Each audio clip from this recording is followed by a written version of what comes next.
Ambrose. Hello, how are you? I'm fine. Interesting press conference. Interesting, maybe intriguing is a better word, because it certainly was. It started, it was tepid, quite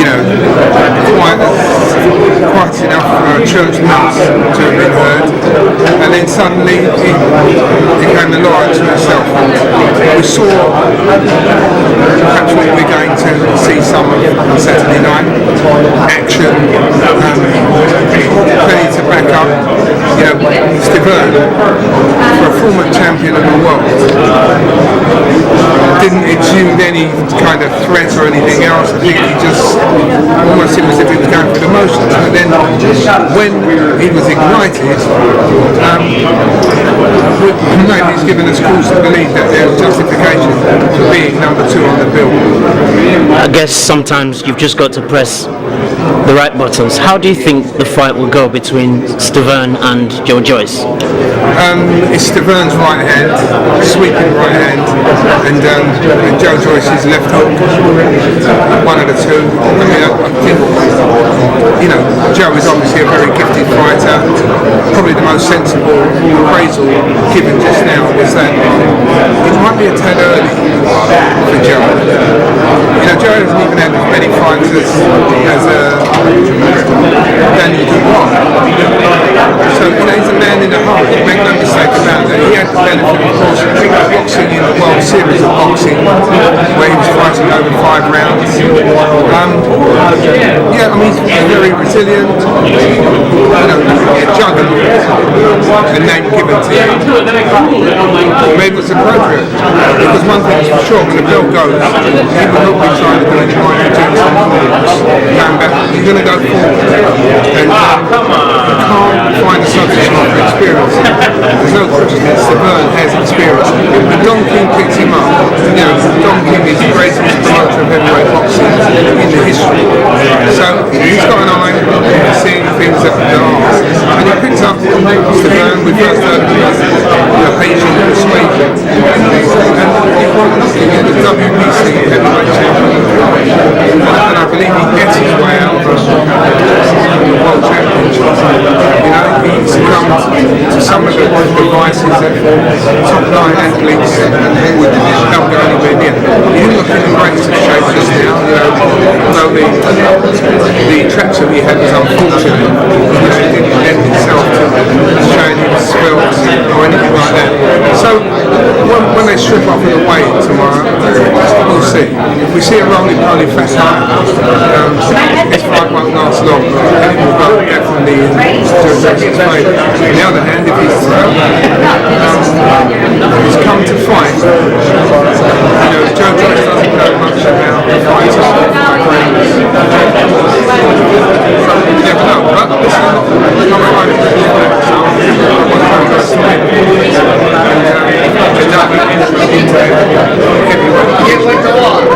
So you still think this might be a tad early for him then, this fight, considering this guy's been WBC champion? Yeah, I think it's early, because where's it going to take him? We know the world heavyweight titles are road they're shut off. So where are you going to go? And let's say he beats Stiverne. Who's he going to fight next? Everybody's tied up and they're not with these promotions up. So where's he going to go next? That's something he needs to think out himself. Stiverne, on the other hand, to beat Joe Joyce, he's up and ready, and the champions probably say, well, there's justification for fighting him. Because he's a former heavyweight champion, he's still on a win against Olympic silver medalist. Now you've picked up on something which I wanted to raise. Different TV companies signing up different boxers. What are the implications of this? It was easier back in the day to make fights. What's the implication of all this? Back in the day we were slaves. Never forget that. So I'm not too keen on back in the day, even though I have a tremendous back in the day CD. But I have to tell you, the onus is on a fighter as a professional to win as much money as he can, to negotiate as carefully and thoughtfully as he can. When everything was under one roof, when everything was under one roof, when there were only 8 weight divisions, and times were really, really hard. Great fighters never got sniffed. So the greater the awareness, the extended diaspora of boxing fans, that has to be welcomed. It's not, we had HBO and CBS and NBC used to be all featured boxing, ITV, BBC, featured boxing, Channel 4 came on, with the Golden Bell amateur show, Frank Warren delivered the Fight Night series, and of course boxing became a staple. Wednesday night, it was boxing. So it's wrong to be moaning. Now, when you see Eddie Hearns give $843 million, Al Heyman suggested $1 billion in boxing, Tyson Fury gave away supposedly his purse, $7 million the Deontay Wilder fight, and now he signed a 2.5-year fight, $80 million, euros, whatever it is, contract. Let's not let's embrace it. Remember the story of King Daniel? He said that he could make the tide go back. Of course, quickly came to find out when his feet were that he needs to move himself out further up the beach. So don't deny it, don't deny it, just go with the flow. Let's talk about the main event. James Degale against Chris Eubank Jr. Now, we've got James Degale, who has had a lot of injuries, and we've got Chris Eubank Jr., who has been in 2 big fights against George Groves and Billy Joe Saunders, lost both of them. It's a big fight for both of them.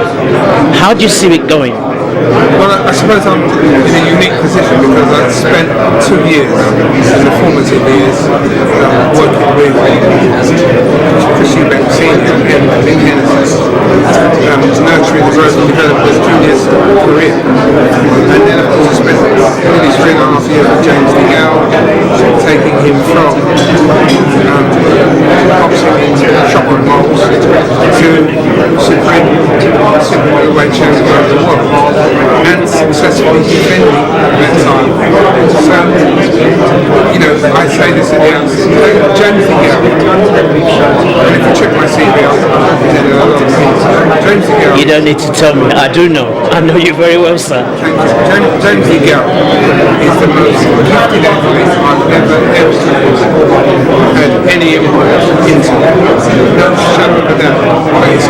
It's God-gifted. And I'm not the most biblical person, but I know the front what else those people themselves. And when you're blessed with these skills, sometimes you take other things for granted. You mentioned the fact James has had injuries. It's one thing looking at the injury and getting the injury repaired, fixed, stitched, massaged or whatever. It's the rest period that is vital. And I think in that respect, James has always been eager to get back as quickly as possible. Not quite right, but he's a fighter. So A marquee one. Absolutely no question whatsoever. James is speaking in a valedictory sense when he says, this should be the retirement bill.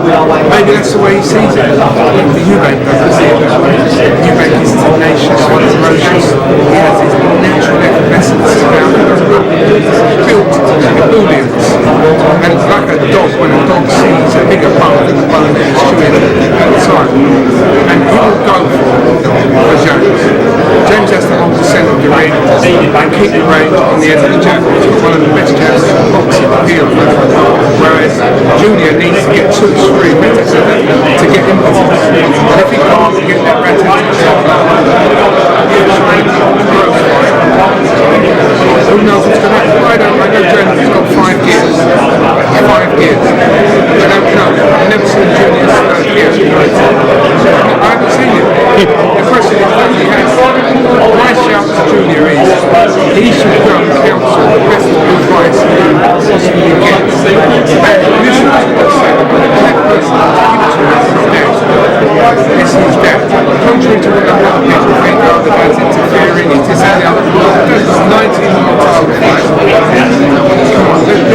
2 world titles at 2 weight divisions. Absolutely. Absolutely. And I can be objective in that because, of course, I was the architect of the bane of Senior's career, you know. November 18, 1990. Absolutely. And in saying that, I still don't know what's going to win. I still don't know what's going to win. Dad said in a podcast, really excited, if my son turns up, which I'll never hear him say, speaking of Samson, but he just bought himself a beautiful car, he's got a $1 million house, he's got money in the bank. It could be that he's taking his eyes off the prize. Let me tell you this fight's happening not because James wanted to fight Eubank. Eubank wants to fight James. And I was at the spot. Oh, you mean this allegedly, this story, not alleged, this spar that did take place in terms of what exactly happened? You know, Eubank jumped on James. James thought he was going to have Eubank, a novice professional, come and learn, you know. And that's what it was. Quite simply, Eubank had a different objective. And of course, like James, I was surprised the next day to read it when he said he'd schooled him. But at the same time, James is bigger than that. He's an Olympic gold medalist. He's fought everywhere in the world, and mastered the problems that beset him. You know, he came back from the Olympics, the last of the Olympians to get off the plane, and everybody applauded him. Took it in his stride. He's got great family ties. In fact, both of them have. It's a real key thing.